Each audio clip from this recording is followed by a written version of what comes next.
Space. Premieres Saturday, July 1st, 9 p.m. on HBO.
Good day, I'm Maricela Kelleton with the Midday News.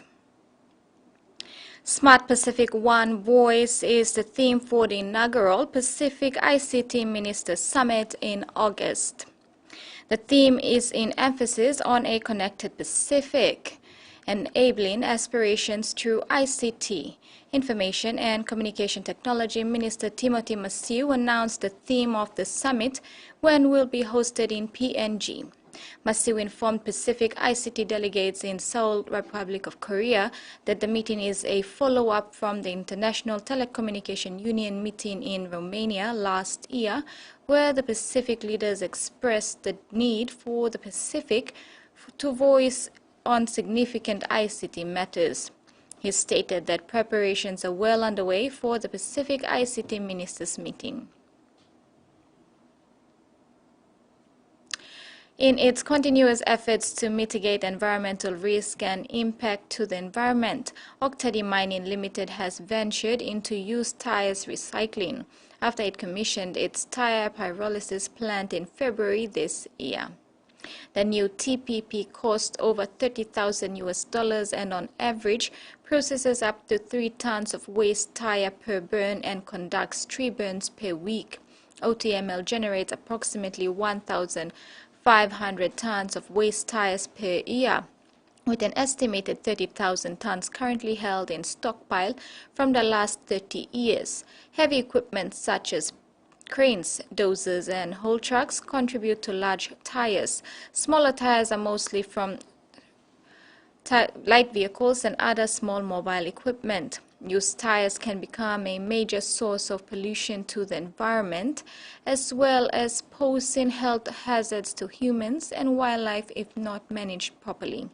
Manager Waste Management Hendrik Means said options are being investigated to reuse the byproducts, including use of pyrolysis oil as a fuel substitute in OTML's Lane Clean plant, char as soil additive in some of the revegetation and rehabilitation projects, and steel wire as scrap metal recycling through existing waste metal recycling processes. Boroko Precinct Transformation Project was launched early Wednesday evening. The project is an initiative of the NCD Governor in transforming Port Moresby into a clean, safe and secure city in the country. Residents joined in the opening of the project at what was the craft market space, which was cornered off to hold the event. Governor Pakop said the Boroko Central Business District is where this transformation project starts and rolls out to other parts of the city. The governor was joined by Prime Minister James Marape, his colleague MPs from Moresby South, Moresby North East, and Moresby North West. 20 million kina has been allocated to the National Capital District Commission to support this program. 38 female students from St. Peter Channel Catholic College in East New Britain Province received a major boost in their learning early this month. The students are being supported under the Boosting Education Standards Together in PNG Female Teachers Education Scholarship Scheme and studying for a degree in secondary teacher education for mathematics and science. 9 of them are receiving scholarship support from Newcrest Mining and 29 are supported by the Global Partnership for Education.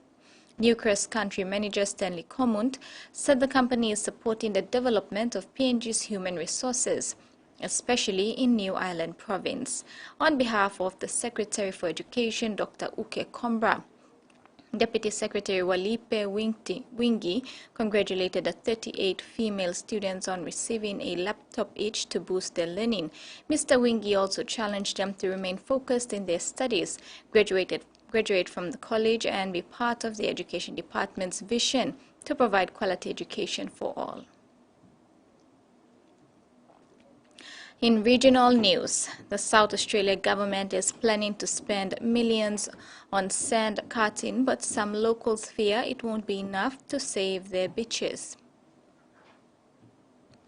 Building anything but a beach. There are sections of the beach you can't actually walk on when it's at very high tide, and there are a number of areas where you actually can't get down to the beach from the esplanade. Erosion has been a long-standing issue along Adelaide's suburban coastline. For years, longshore drift has pushed sand to beaches further north, but with little, if any, shoreline left to see, the alarm bells are now ringing louder. We are in a dire state down this end. Recently, trucks have been tipping tons of quarry sand onto West Beach, and with almost $7.5 million put towards sand carting in the state budget, replenishment is on the way.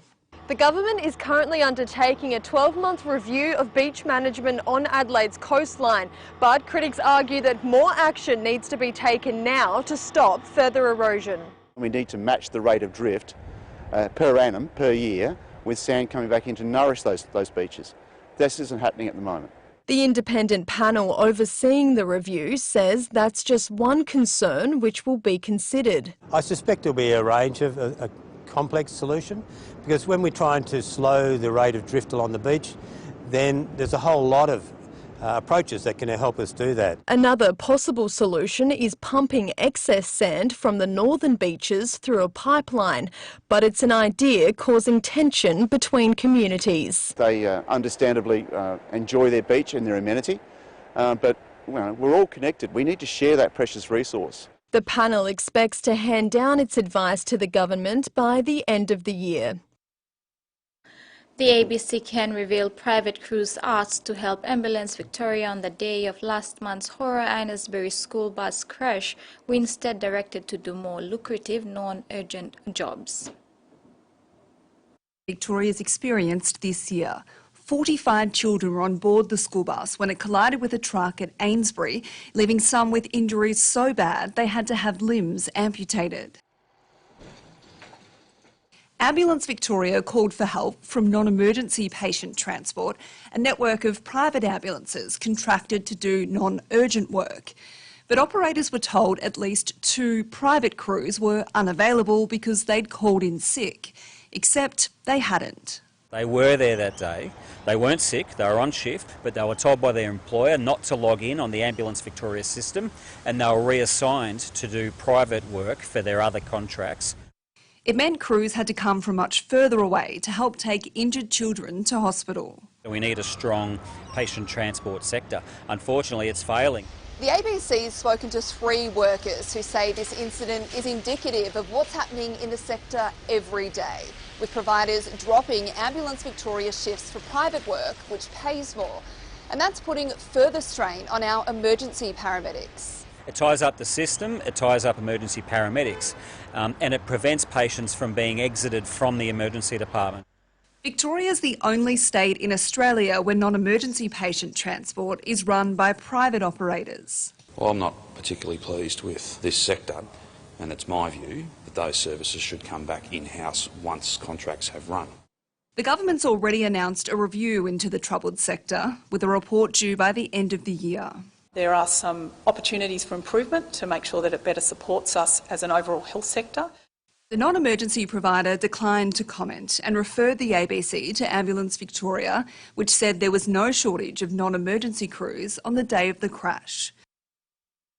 Pacific Island nationals brought to Australia under a workforce scheme to bolster regional economic and diplomatic ties have abandoned the program by a nearly tenfold increase in the past 5 years, with some complaining of racking up debt while languishing for months without work. While employers accuse the government of aiding the black market because of the low numbers of visas being cancelled after labourers abscond from the farmers, workers are being left without enough money to feed themselves, leaving charities to step in. One worker from Vanuatu said after more than 2 months without work in northern Tasmania last year, he and his team pooled money to buy 2 fishing rods, between 12 of them, to feed themselves. The worker, who spoke under the condition he was not named, said they go fishing every day. The federal government will mandate workers under the Pacific Australia Labour Mobility Scheme receive at least 30 hours of work every week to avoid their pay being swallowed by deductions for accommodation, transport and airfares. Farmers say it will cause them to shun the program, which employs more than 35,000 Pacific Islanders across the country. The mystery of who killed Shane Barker had plagued Campbelltown in Tasmania for more than a decade. Now the small regional community and his family have an answer. A jury has found his former parents-in-laws guilty of murder. The couple will now spend at least 12 years in jail for what is described as a premeditated execution to remove him from the lives of their daughter and granddaughter. In years, Shane Barker's family finally feel justice has been served. I said years back, hearing the word guilty, better than winning lotto. This morning, Mr Barker's former parents-in-law arrived at court, what would be a final walk of freedom. An hour later, a jury unanimously found Cedric and Nolene Jordan murdered the 36-year-old. At the end of the day, there's no winners in this, and we've still lost Shane, but he finally got his voice heard. We've had a lifetime of sentence, having to wait for this. It's brought to a close one of Tasmania's longest-running murder trials and police investigations.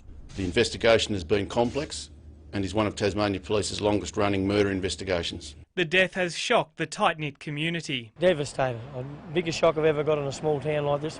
Mr Barker was shot dead at his Campbelltown home in August 2009. Despite investigations and appeals, the case turned cold until over a decade later, charges were laid.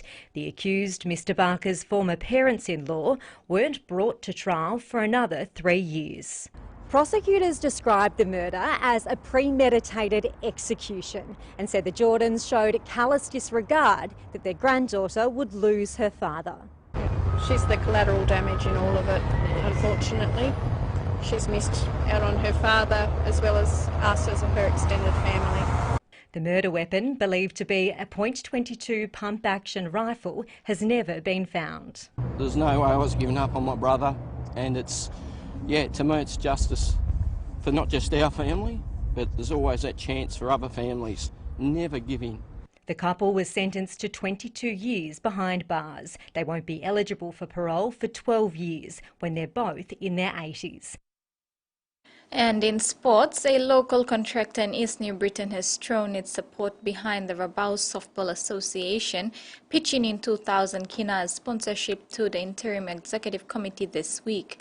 The donation is timely and will support the committee in its endeavour to revive the code in the district. Mangan Limited Managing Director Ronald Lutuel presented 2,000 kina cash as sponsorship to the RSA on Tuesday, June 27, at the Rabaul Queen Elizabeth Park. The RSA Interim Executive Chair Lady Bernadette Payao received the cash sponsorship witnessed by RSA executives. She acknowledged Mangan Limited for its kind gesture and expressed gratitude for the timely sponsorship towards the committee as they prepare to host a softball tournament in July. Payao appealed to members of softball families, friends, supporters and business communities to come on board and support the RSA, which will go a long way in reviving softball and successfully staging the tournament. The Papua New Guinea Under-19 Women's National Team has been eliminated from the OFC Under-19 Women's Championship.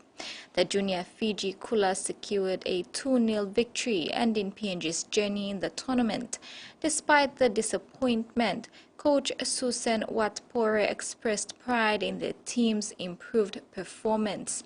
The winless PNG Under-19 WNT exits the competition, while New Zealand and Fiji move on to the quarterfinals.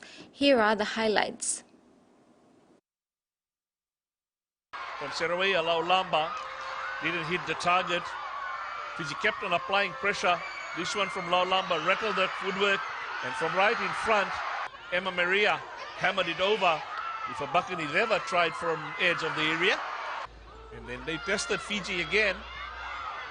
A header, good save by Wangali, and on second time of asking, she gathered well. And this was the one. Tambua took it upon herself. A battle all afternoon with Robin, cut it past her. Great play by Kasnita Tambua. Papua New Guinea again created a chance for themselves, rattling the crossbar. The follow-up not good by Kalapa. And here Tambua played it through. The keeper missed it completely. And then Fiji trying, and this is Evevi Buka. Look at that. The quarterfinal draw has been made following the completion of the group stage at the OFC Under-19 Women's Championship in Fiji. Group A runner-up Samoa will play Tahiti in the first quarterfinal at HFC Bank Stadium in Suva on Saturday. The second quarterfinal on Saturday will feature Group A winner New Caledonia against host Fiji, who finished runner-up in Group B. Sunday's first quarterfinal pits defending champion New Zealand and Group B winner against Group C runner-up Solomon Islands, with Group C winner Cook Islands to play Vanuatu in the last of the quarterfinals on Sunday night. And that ends the midday news. More to come at 6 this evening.